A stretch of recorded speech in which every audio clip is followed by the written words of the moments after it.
Viva presents nasaktan, nadapa, bumangon, gumanda!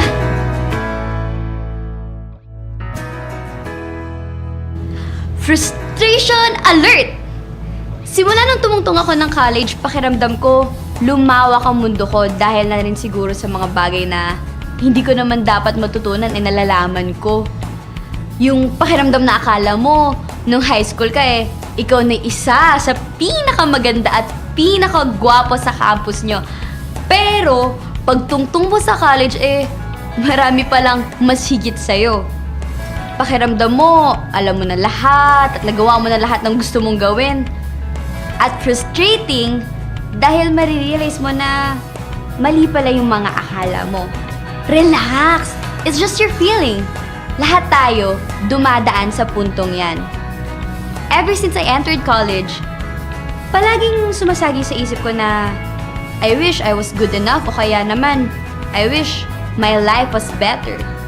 Paano ba naman kasi nung high school ako? Kontento na ako sa kung anong kaya ko at saka kung ano yung meron ako. But when I entered college, ang dami ko palang gustong malaman at maranasan.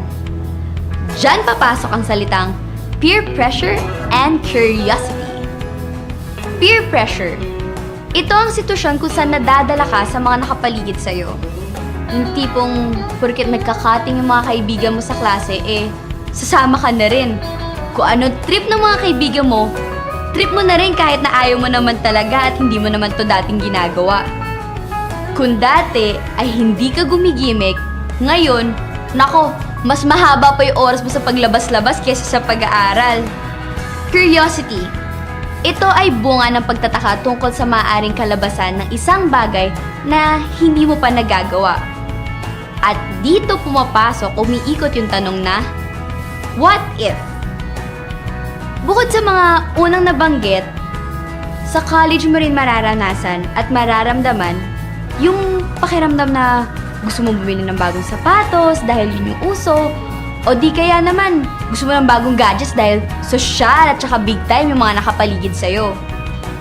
Gusto mong makisabay sa kung ano yung in dahil yun ang pinapakita ng mga tao sa paligid mo.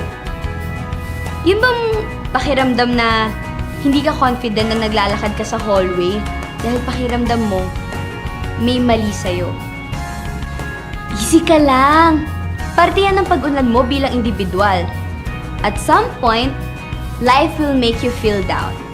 But eventually, it will make you stronger and wiser.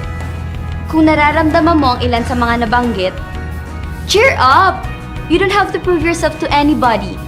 Wala namang taong perpekto At lahat naman ng tao ay nakakaramdam ng insecurity, ng frustration,